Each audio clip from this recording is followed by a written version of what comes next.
Okay, good morning everyone in Workplace for Good. I promised Ingrid Schultz that I would make her a video, and she's says Analista Comunicado at Moove. So I imagine she's a communications analyst. And the email reads, "Hi, how are you? I'm sending you this message because you answered me about launching Workplace in other countries. I would like to know how the integration with all employees, care and administration, launching in other countries, take care of the administration process. How do you approve content, multi-language and internal communication?" So from my perspective, I started off in the beginning when Workplace first launched in November 2016, and from my perspective, we've been making it up as we go along as the organization that we're in. And so we just kind of went ahead and learned a whole lot of stuff from that. So one of the first things I learned is that when you integrate this, there's an overwhelming sense of emails that get sent to employees, and that has created an adverse effect. People feel that they're getting spammed and overwhelmed. So when you do launch it, or if you are launching it, be aware of that, because you're going in and you're shifting a culture. And when you shift a culture, people don't like change, and they'll always find something that resistance to moving. So be aware of that. And when you plan that out, plan rolling out, communicate that stuff, communicate the change. Because the more you kind of communicate the change and help onboard people and give them the reason why you're doing it, the better. Okay. Launching in other countries, we've created the same environment in the UK, in Australia, in New Zealand, now in Hong Kong and New York and Spain, but everyone on our platform is English speaking. Yeah?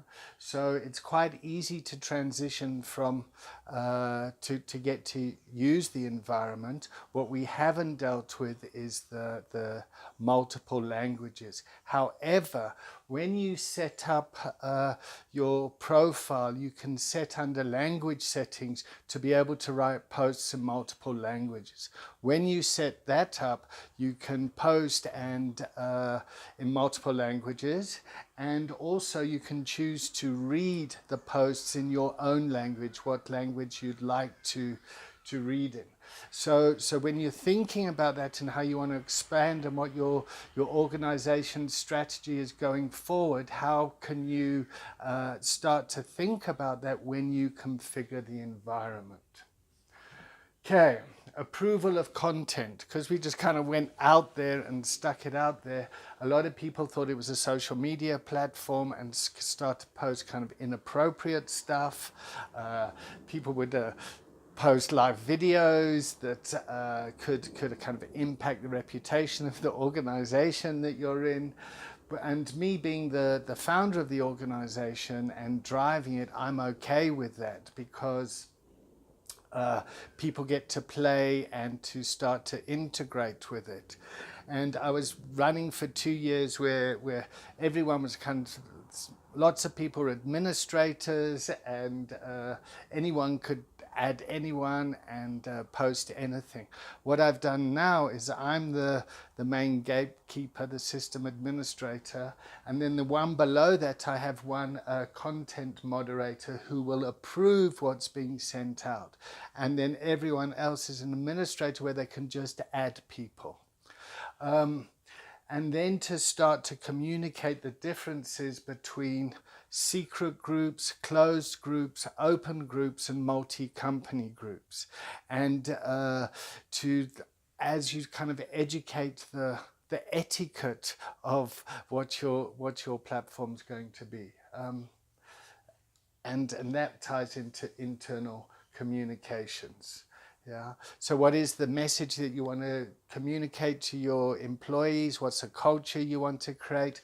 What do you want the platform to be used for? When are you going to launch it? How are you going to launch it? How are you going to get buy-in?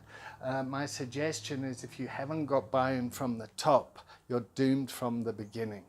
And so it's very important to get the executives on board and to align this with your strategy of your organizational development and your HR stuff, your learning and development, and how that can be tied into IT and the changes that are going to happen, and how can that be tied into the vision for the organization and leadership.